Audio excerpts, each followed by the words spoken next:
این تالار ورزشی 10 سال قبل با تشبث یک قطار صاحبکاران شهر سرافشان بنیاد گردیده بود. بعد از 10 سال طوری که ما شاهد میشویم اینجا مکانی است که ورزشکاران نورس رو در اینجا جمع آورده است و مربیان پای آماده شدن آنها در اینجا پای تمرین هستند. الکی چهره های موفق در اینجا در مسابقه های سطح جهانی، در مسابقه های حدود جمهوری تاجیکستان معرفکار ملت ما گشتند و یکی از اون چهره های شیروز می باشد که اطراف هنرنمایی ها و دستاوردهای او مقایسه میکنیم. می رویم پای تمرین ها و از جریان آمادگی های او با مسابقه هایی که در پیش دارد شما را برخوردار میگردانیم.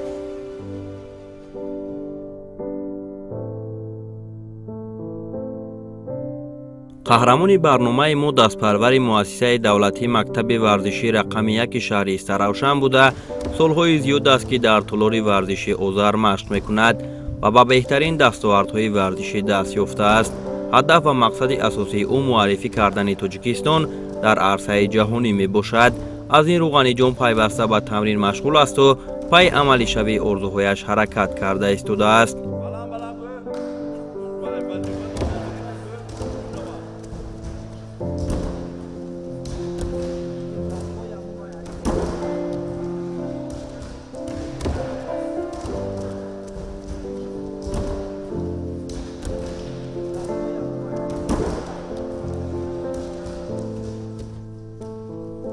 من طولی 8 سال میشد که در این نمودی ورزش یونانی رومی مشق تمرین میکنم. من از تلویزیون دیدم که این نمودی ورزش به من خیلی معقول شد و به پدرم گفتم که مرا به همین نمودی سپورت میذاره. بعد پدرم بردن موندن تا این جانب مشق خود را دام داده ایستادم. البته پوشیده نیست که کسب گشتنگیری این در عائله ما به طور میراثی بوده. با بوکالانی همین شیروز جان پدری من را اون کس هم گشتنگیری به نهایت زور بودن و گفتنم ممکن که این به ما کسب عائلوی است. من از آن میفهمم که من همین نبریچه من در طی 10 سال آخر به نهایت سخت تمرین کرده ایستاده است و به چنین آرزوهای بلندی نتیجه های بلندی ورزشی به دست آورد صاحب گشت و از آن میفهمیم که آینده یک ورزشکاری زور شود. تمام مردم تاجیکستان را برای به دست آوردن نتیجه های بهترین در ساحه ورزشی چی در گشتن طرز یونانی گریکی یا چی در آزاد یا دیگر ساحه های دیگری ورزشی ما میخواستیم همین جوان ها بیشتر به همین شیروز عبرت گیرند و از پی ورزش و تمرین خود کرده بیرق ورزشی تاجیکستان را بیشتر بردارند.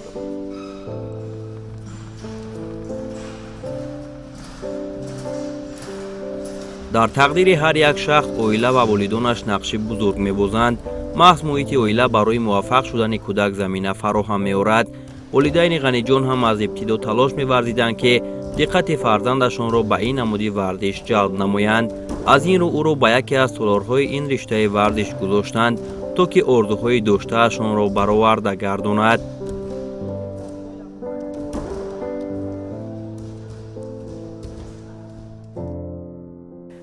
این همین مایدگیش اکاش را دادش موندگی بودن، پدرش همین به صاحبه اکاش برده موندگی بودن. این شیرزاد جان اکاش این حالی نمونده بودن. این همون معلمش علیموف حسن قبول نکردن. این خودش شوقش از سر کلان بود، شوق زیاد داشت. این من میرم میگفت میرفت معلمش قبول نمیکردن. تو مایده حالی میگفتن کلانیم نکی تن نمیدادی قوی همین خودش خوب میزد و میکرد.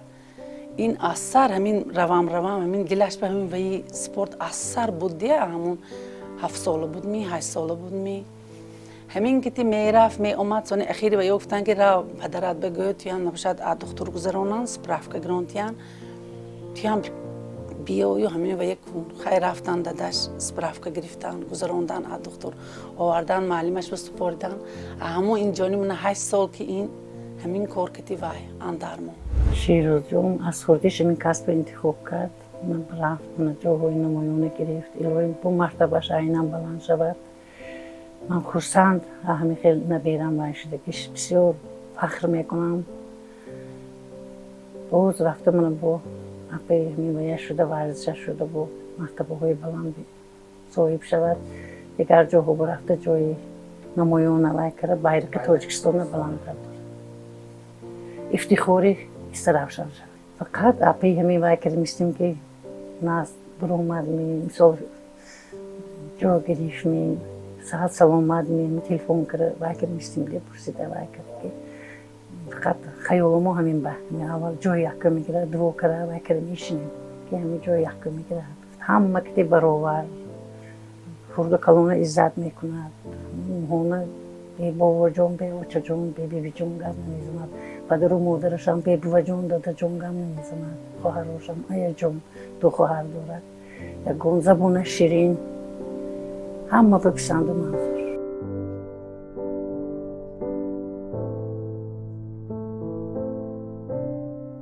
ҳар пагоҳӣ Шероз бо орзуҳои дар дил доштааш ба машқ меравад. дар ин толор барои варзишгарон шароити хуби тамрин кардан фароҳам оварда шудааст ва онҳо бемушкилӣ пайи тамрин ҳастанд. аз рафти тамринҳояшон маълум аст ки ҳамаи онҳо талоши муваффақ шудан дар ин риштаи варзишро доранд. миёни онҳо ғаниҷон ҳам барои амалӣ кардани орзуҳояш заҳмат мекашад ва бо азму иродаи қавӣ дар ин роҳ ҳаракат мекунад.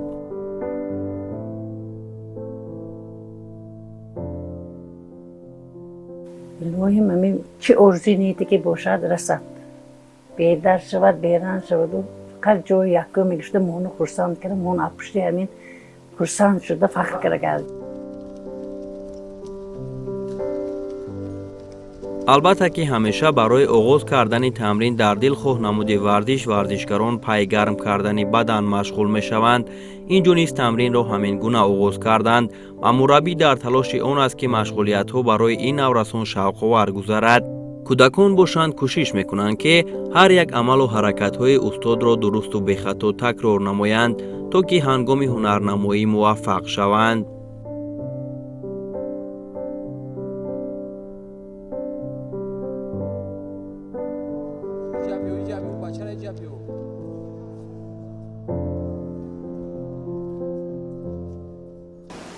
شیراز خیلی کودک بود می اومد مشق میکرد نوازیر چمپیوناتی آسیا رفت تایلند شهری شارجه جای دوم را گرفت اومد.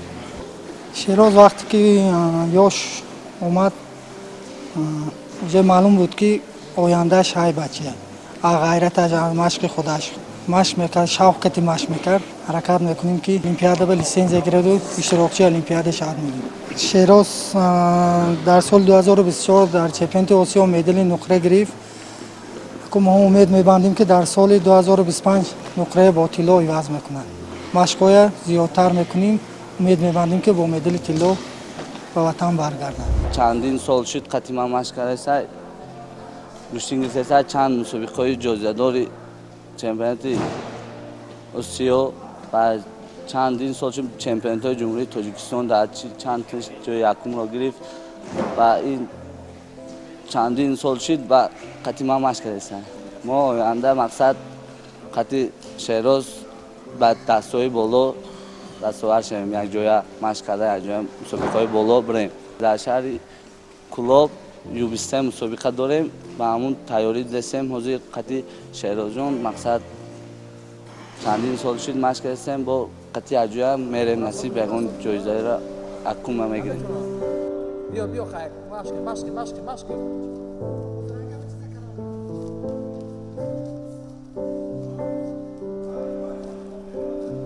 ҳамаи ин наврасон бо умеди варзишгарӣ касбӣ шудан аз ҳоло талош карда истоданд. мураббӣ ҳам дар навбати худ пайваста кӯшиш мекунад ки он ҳама нозукиҳо ва чӣ гуна ҳаракат карданро ҳангоми ҳунарнамоӣ ба шогирдонаш омӯзонад. миёни ин наврасон маҳорати доштаи қаҳрамони мо ба куллӣ фарқ мекунад ва аз рафти тамринҳояш маълум аст ки барои фатҳи қуллаи зафар дар варзиш мубориза мебарад.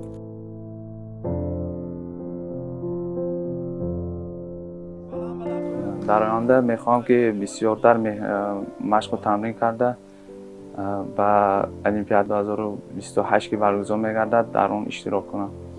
مینتداری خود را به معلمم علیما و حسن جان بیان میکنم و اینچنین پدرم، برادرم و همینها مینداری خود را بیان میکنم که تا این باید لایه محمد رسوندم. من میخواهم در آینده معلمی ورزشی هم و نسل نورس را با این ساحه ورزشم و پیش برم و بیرق تاجیکستان را در رسه بین‌المللی برام بردارم. ما با شیراز در کودک بودیم که همینجا مشق میکنیم. من وزن 21 کیلو گوشتی میگرفتم و باشه وزن 38 کیلو. ما نقشه‌ای داریم که با بازی‌های المپی رویم. کوشش میکنیم که نام برداری تاجیکستان شویم و مدال‌های خود را زیاد کنیم. مشکل نیست تمرین کردن در گوشتین یونان رومی؟ ولی کمتر مشکل هست و برای ما مهنت میکنیم که و تمرین میکنیم که با بازی‌های المپی میر آسیا چمپیون شویم کوشش میکنیم. البته ورزشکاری که آینده درخشان دارد از قدم‌های اول خود را معلوم میکند. اگر به نتیجه های این ورزشکاری سرتلاش توجه کنیم، در چنین سن و سال واقعا امیدوار کننده است. میان این همه نورسان غنی جان الکی به دستاوردهایی که تا این دم در مسابقه های اشتراک کردهش به دست آورده است جایگاهی خود را دارد. اگر به گوشه دستاوردهای او نگریم، چون ورزشکاران کسبی صاحب نتیجه های نظررس گشته است و برای رسیدن به قله مقصود قدم میزند. طوری که خود او قید نمود، آرزوی اساسیش اشتراک کردن در بازی‌های المپی می باشد و از حالا برای رسیدن به این دستاورد بی‌نظیر تلاش کرده ایستاده است.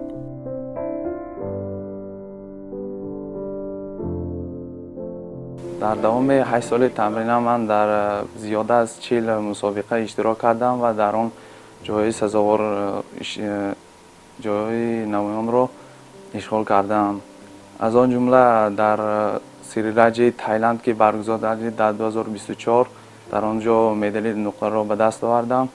اولین رقیب من از قزاقستان بود و به او مغلوب شدم، ولی وی برآمده به هندوستان بای داد، جریبه شد. بعد من با هندوستان غلطیدم و او را با حساب 10-0 شکست دادم و به نیمه نهایی برآمدم با ایرانی و حساب 4-6-2 رو به توشه مغلوب کردم و به فینال برآمدم و ازبکستان بای دادم.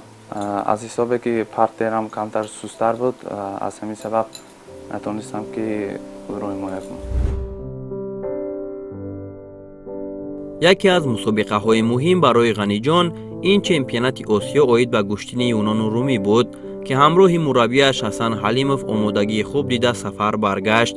در این مسابقه او توانست که هنر و مهارت عالی نشان داده تا مرحله فینالی راه یابد. گرچند که در رقابت نهایی شیراز موفق نشد، لیکن توانست که در این مسابقه قهروی به گرفتن نشان نقره شرف یاب گردد. همکنون او با مربیش تلاش کرده ایستاده‌اند که در سال 2025 از این مسابقه مدال طلا را به دست بیارند.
شیراز کودک بود، می اومد مشق میکرد.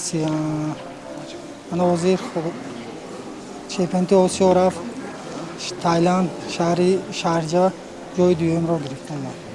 شیراز وقتی که یاش اومد معلوم بود که آیندهش های بچه غیرتش مشق خودش مشق میکرد، شوق مشق میکرد. همه خدا برسید با آینده خدا خواهد حرکت میکنیم که المپیاد به لیسنس گرفت و اشتراکچی المپیاد شد می‌شیم. бо ин ҳама ҷиддуҷаҳд ва талошое ки ғаниҷон ҳамроҳи мураббиаш дар ин риштаи варзиш анҷом медиҳанд, умед баста мешавад ки дар оянда натиҷаҳои дилхоҳро нишон дода метавонанд. ба ин навраси Матин Ирода қуллаҳои баланди варзишро орзумандем ва умед мебандем ки дар пайроҳаи интихоб кардааш муваффақ шавад.